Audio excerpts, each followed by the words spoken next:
de una y que otra que tenga cápsula, la cápsula viene siendo un factor de virulencia de aquellos géneros que lo tengan, esa cápsula va a ser como las paredes que tenemos alrededor nuestro. Si llueve, ¿nos vamos a mojar o no? No. ¿Por qué? Porque el techo, las paredes nos cubren. Lo mismo va a ser la cápsula con las bacterias. Las va a cubrir para que éstas no puedan ser destruidas. Eso viene siendo un factor de virulencia para algunas especies bacterianas. Entonces, este medio, si se va desgastando, la bacteria va envejeciendo, esta cápsula se va deformando y permite que la bacteria quede susceptible al medio en el que esté, o si esté en el ambiente, y pueda irse degradando hasta que llegue a su muerte. Si tiene cápsula, va a ser un periodo más lento su degradación, pero por la pérdida de esas enzimas, igual se va a ir desgastando, pero más lento. ¿Ya? Ahora, para nutrición y luego para su crecimiento, la temperatura, pH, oxidación, tienen humedad, tiempo. Para que una bacteria, cualquier género que sea, crezca de una manera óptima, tiene que tener la temperatura adecuada, el pH adecuado, la oxidación más o menos, que es un proceso que ellas van a hacer, la humedad y el tiempo. Para las temperaturas, estas se van dividiendo en aquellas bacterias que puedan crecer en ambientes fríos, con climas muy fríos, que oscilen de 15 a 20 grados centígrados más o menos. Luego tienen las otras que van a crecer en el ambiente que mayormente tenemos aquí, donde su desarrollo óptimo para las que nosotros vamos a ver es que estén en una temperatura de 37 grados centígrados. ¿Ya? Esta va a ser una temperatura óptima para que esas bacterias puedan crecer de manera correcta. El pH. Hay bacterias que van a crecer en pH muy ácidos y también muy básicos. ¿Ya? Y lo que nosotros ocupamos, si tenemos en esta temperatura, va a ser la óptima de la que nosotros estudiamos. Su temperatura tiene que ser un pH neutro. Y el pH neutro, el óptimo va a ser que esté en 7. Ese es el neutro. Ahora, pero el rango oscila de 6,5 a 7,5. Entre ese rango, ellas van a crecer, pero su desarrollo óptimo se va a dar cuando ese medio o ese ambiente en el que estén tenga un pH neutro. No necesariamente puede ser 7, puede ser 6,9, 7,1, 7,2, pero siempre acercándose a lo más neutro posible. Para la humedad relativa de nuestro ambiente es del 70 al 80% de humedad. Para las bacterias se va a ocupar una humedad de 70%, ¿ya? En esa humedad ellas van a poder crecer de manera adecuada sin problema. Si llegan al 80% les va a afectar. Al 80% las que van a crecer con mayor facilidad y de una manera más óptima van a ser los hongos, ¿ya? 70 para las bacterias, 80 para los hongos, como dato ya. Luego el tiempo. Usualmente las bacterias van a tener un crecimiento a partir de las 24 horas, más o menos. Hay algunos géneros, algunas cepas que a partir de las 12 horas ya van a comenzar a mostrar ciertas características o cierto crecimiento en el medio en el que estén. Y otros, como el Mycobacterium tiene un crecimiento a partir de las 72 horas de recién, ¿ya? Pero hay bacterias que van a tener un crecimiento más corto, un crecimiento normal, que es a partir de las 24 horas, y otras que van a tener un crecimiento demasiado lento, que es a partir de las 72 horas, recién ustedes van a poder ir viendo ciertas colonias que vayan a esos ¿ya? Es un medio de cultivo.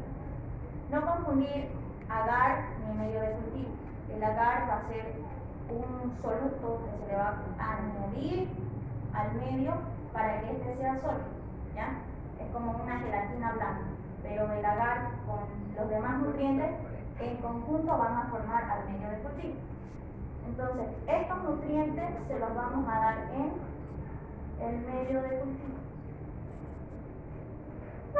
Ahora, los medios de cultivo van a ser los básicos, los generales, los especiales, los diferenciales. También hay medios bioquímicos. Y cada uno de estos medios va a tener ciertas enzimas que este no lo tenga. Cada medio de cultivo es diferente, cada medio de cultivo tiene su fin, su composición y la especificación para qué tipo de bacterias son. Un ejemplo, el agar Salmonella y Parashigella. Aquí no va a crecer otro tipo de bacteria, no va a crecer. ¿Por qué? Este agar tiene todas sus proteínas, sus enzimas necesarias y específicas para estos dos géneros. Si este agar ya está viejito, está por vencerse, puede ser que por contaminación o ya por el tiempo que tenga este agar pueda crecer otro tipo de cerebro. Pero luego no debería crecer. ¿Por qué? Porque es un agar específico para estos dos géneros. ¿Ya? ¿Dudas ahí? En laboratorio, la serología y el uso de bacteriófagos. Pero también tienen otros procesos que son como que más completos. Por eso les dije que lean el libro que está en la biblioteca de él, donde los pasos usualmente son hacer la decisión de realizar un estudio bacteriológico, tener una recolección de muestras, hacer el transporte de la muestra, hacer una observación microscópica y también una observación en fresco, de recién realizar una coloración, hacer un cultivo, hacer esta tipificación bacteriana, que es lo que aquí van a ver. Se hace la serotipificación, estudios complementarios, antibiograma y el diagnóstico. ¿Ya? Se los voy a anotar aquí. Iniciar un estudio bacteriológico y reconocer qué tipo de género bacteriano estamos viendo, o si hay una sospecha que nosotros tenemos de alguna infección, vamos a hacer un estudio. ¿Para qué? Para saber qué género es y posteriormente cómo tratarlo. ¿Ya? Entonces, para hacer todo eso, se realiza la decisión, que es como nosotros, como médicos veterinarios responsables de la vida a la que vamos a tratar, vamos a hacer este estudio. Entonces partimos de decidir si hacemos o no el estudio. Si hacemos el estudio, vamos a saber con todo este procedimiento hasta llegar al antibiograma qué antibiótico vamos a ocupar para tratar esa infección, esa enfermedad. Si tomamos la decisión de no hacer todo este procedimiento porque es moroso, porque es costoso, porque tarda mucho tiempo, porque implica tener una responsabilidad en la toma de muestras y en el transporte, y hacemos al ojo y decimos, para esa infección póngale penicilina, porque es lo que más usa, podemos crear una resistencia a la larga y ese animalito no se va a sanar. Lo que va a hacer es empeorarle la afección que vaya a tener. Así que de ahí partimos, con la responsabilidad nosotros de salvar o de enfermar más a ese animal. Luego tenemos la recolección de muestras, que puede ser un hisopado, toma de algún órgano, muestras de orina, hisopado de la piel, oídos, de cualquier hisopados vaginales, hisopados del recto, cualquier tipo de muestra que nosotros fuésemos a necesitar, así sea comida, alguna bebida, vamos a tomar la muestra, depende de qué es lo que sospechamos, y para hacer lo demás vamos a tener que realizar el transporte. Si estamos en la ciudad y vamos a ir a un laboratorio que está cerca, los cuidados que vamos a tener con el transporte de la muestra va a ser no tan exigente porque estamos cerca al laboratorio donde se va a realizar todo este proceso.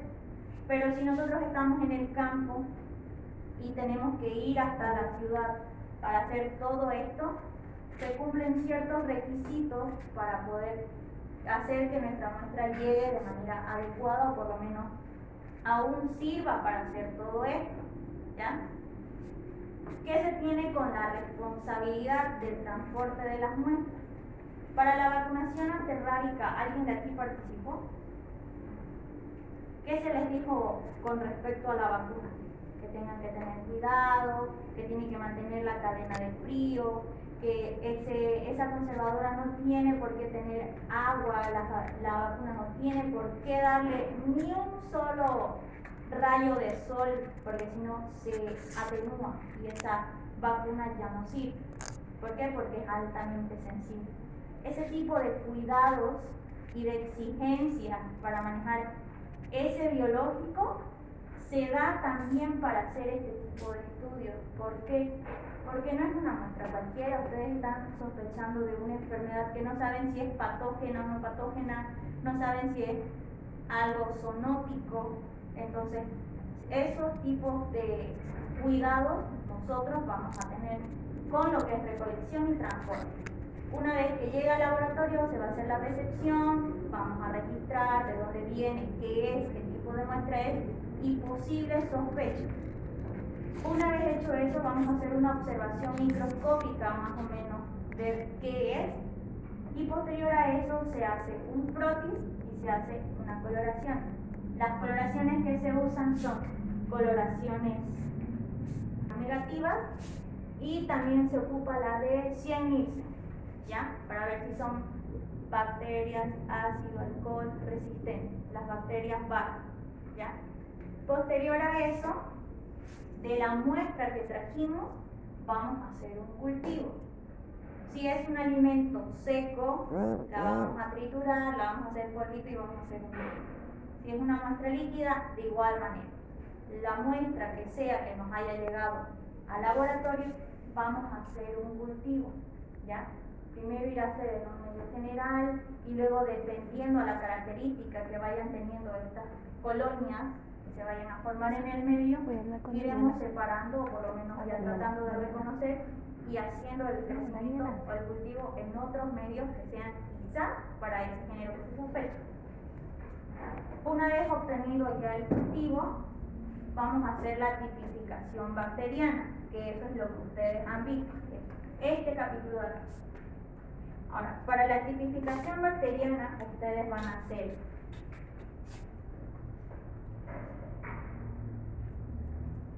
una tinción donde luego van a ver características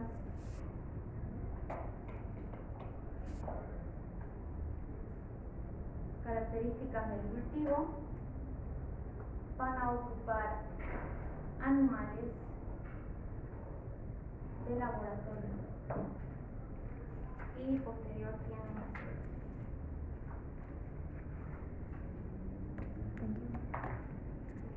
casos van a ir separando y haciendo estos procedimientos para confirmar de manera ya más precisa qué es lo que ustedes están observando, ¿ya? En lo que es las coloraciones van a ocupar estas mismas.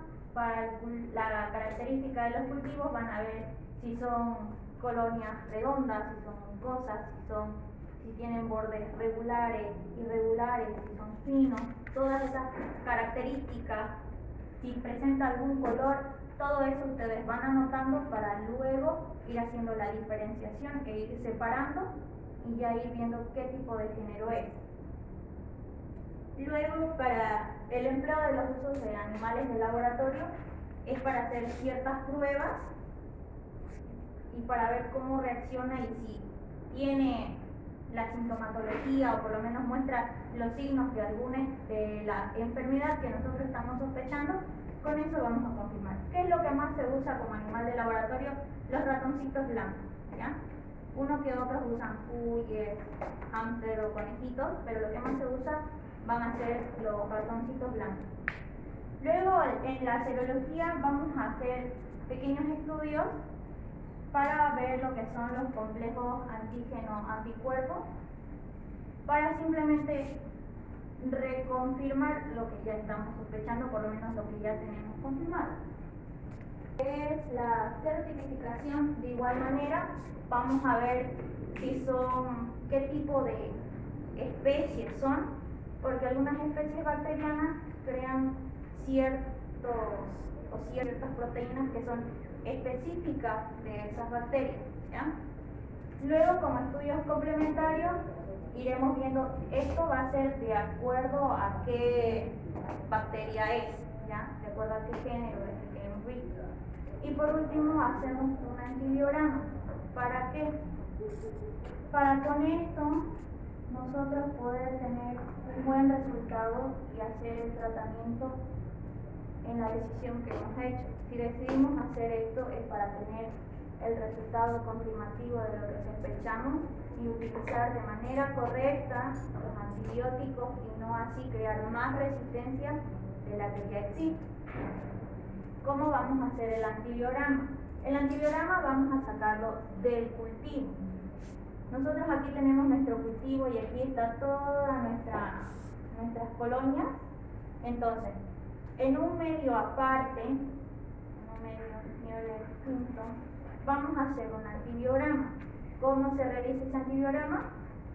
Trabajando siempre con mucha esterilidad, porque estamos trabajando con cepas que nosotros no conocemos, no sabemos si son patógenas o no patógenas.